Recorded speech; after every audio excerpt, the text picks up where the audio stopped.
Agora chega aquele momento que eu mais gosto, que é o momento de dar opinião, né? Veja bem, eu, na minha opinião, lembrando que eu não sou médico, sou um mero jornalista, mas um mero jornalista que lê bastante não apenas noticiário local, mas também noticiário que diz respeito aí ao cenário nacional.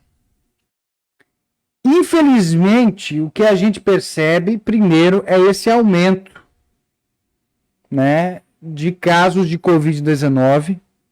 É um aumento que tende a superar o número de mortes que teve lá em julho e agosto, que foi o pico da pandemia no ano passado.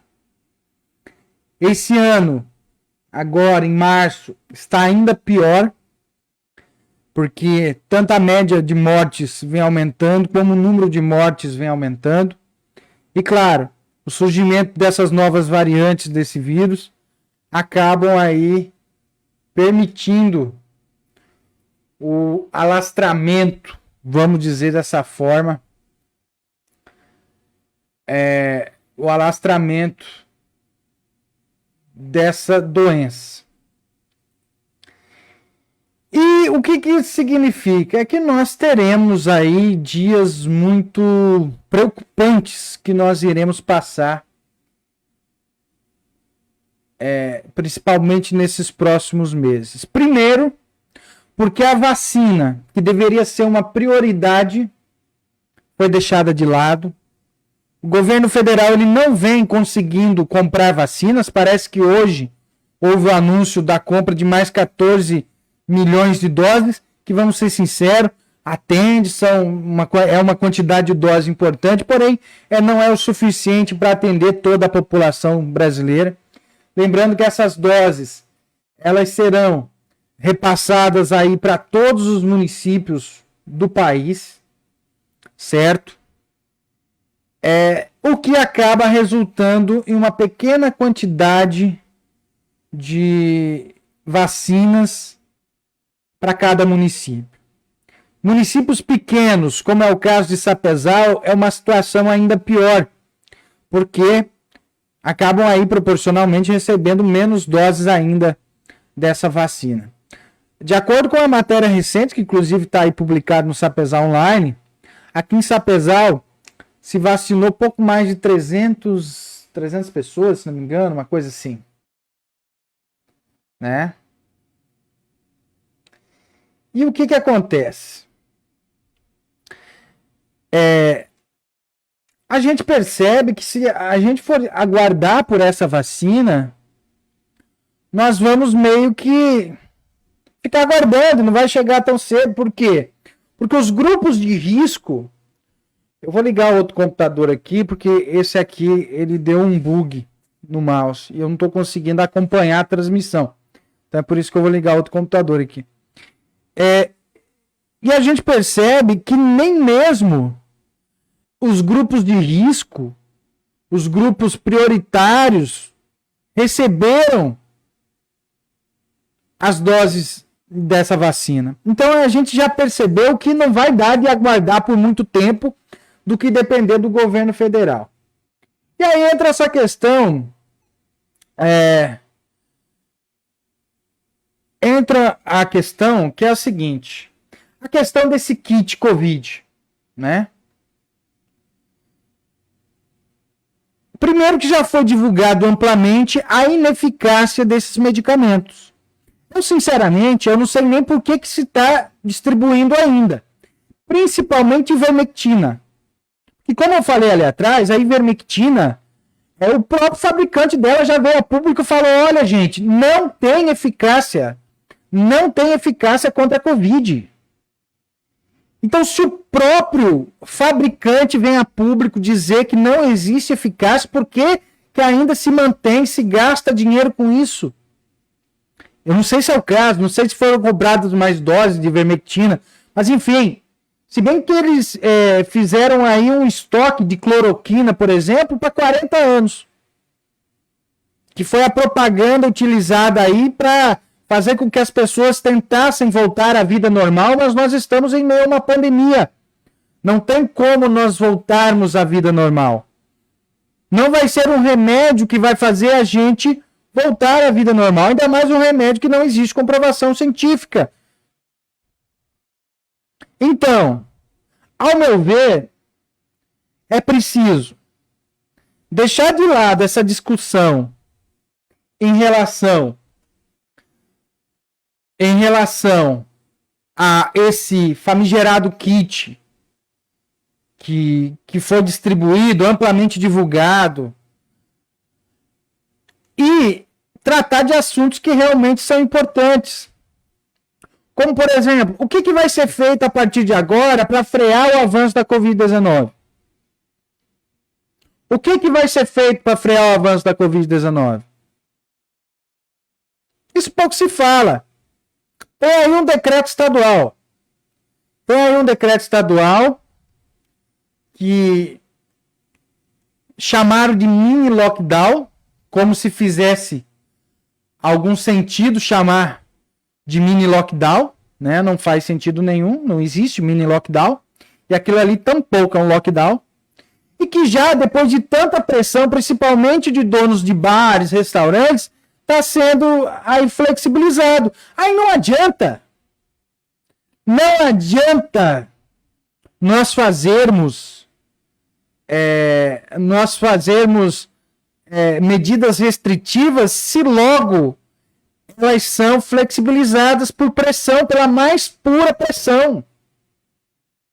Não dá. Nesse momento, o que se mostra mais eficaz são as restrições, principalmente no horário de funcionamento dos comércios. E isso se estende também para bancos, se estende para tudo. Porque não adianta fechar parte do comércio e a outra parte deixar aberta. Não adianta. E aí eu quero deixar uma coisa muito clara aqui. A grande maioria dos comerciantes, eles estão respeitando as medidas restritivas, estão respeitando os protocolos, o uso de máscara, o distanciamento social, etc, etc, etc. Eles estão respeitando. E parabéns, ótimo. Agora, a gente precisa também mandar um recado para a população em geral. Que parece que não caiu a ficha ainda que nós estamos em meio a uma pandemia. Parece que não caiu a ficha ainda. Muitos continuam fazendo aglomerações. Muitos continuam promovendo festas clandestinas. E aí, existe uma situação que é a seguinte, que vai parecer até um pouco cruel o que eu vou falar. Mas veja bem, se quem pegasse a Covid e fosse parar na UTI, fosse as pessoas que estão nem aí para o distanciamento social, estão nem aí para máscara, estão nem aí para nada, aí tudo bem. O problema é que essas pessoas, elas transmitem para outras que não têm absolutamente nada a ver com a situação. Essas pessoas, elas acabam matando seus pais, matando seus tios, seus avós, seus irmãos, seus amigos. Enfim, nós precisamos... Eu vou pegar uma água aqui, só um segundo. Nós precisamos nos ater a essas situações. Nós precisamos nos ater a essa situação.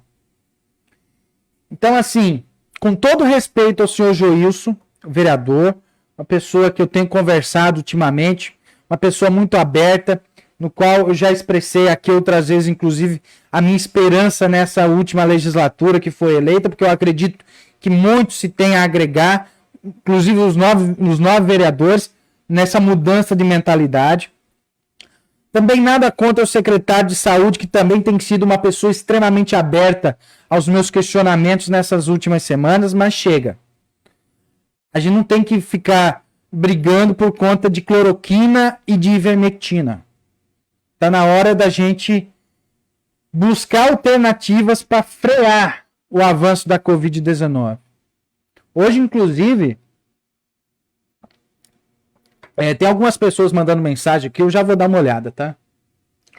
Hoje, inclusive, eu estive conversando com o Tenente Coronel Dijan, ele que é comandante da Polícia Militar aí em Sapezal, e ele falou a respeito aí das... Ele falou a respeito das fiscalizações que a Já vou dar uma olhada, tá?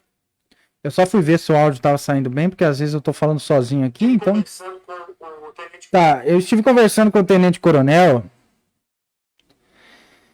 E ele falou que, de modo geral, as pessoas elas têm respeitado. É claro que tem aquelas pessoas que não respeitam.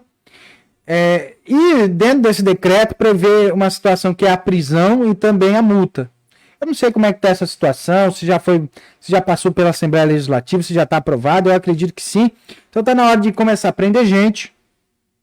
Quem promove aglomerações tem que ser preso, que nem foi preso uma proprietária de um estabelecimento comercial, recentemente foi presa em Sapezal, quarta-feira, dia 3, inclusive. E também aplicar multa para as pessoas que insistem, em sair de casa, em aglomerar. Aquela aglomeraçãozinha que eles chamam, né? Vou aglomerar mesmo. Então é preciso tomar providências. Eu entendo perfeitamente a preocupação do vereador. Eu acho que é uma preocupação justa. Eu entendo também a preocupação do secretário. Também acho que é uma preocupação justa. Mas acho que é outra coisa que nós devemos discutir nesse momento. Não é o kit. Se o kit tivesse algum benefício, a pandemia não estava nessa situação que está hoje. O problema é outro. O problema é a aglomeração. O problema são as festas clandestinas. O problema são as superlotações em coletivos, como é o caso aqui de Cuiabá, por exemplo. Então, a gente precisa de fato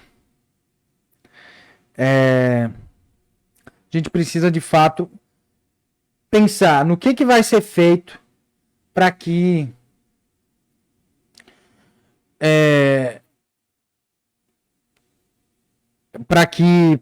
a gente possa fazer para que esse avanço seja freado.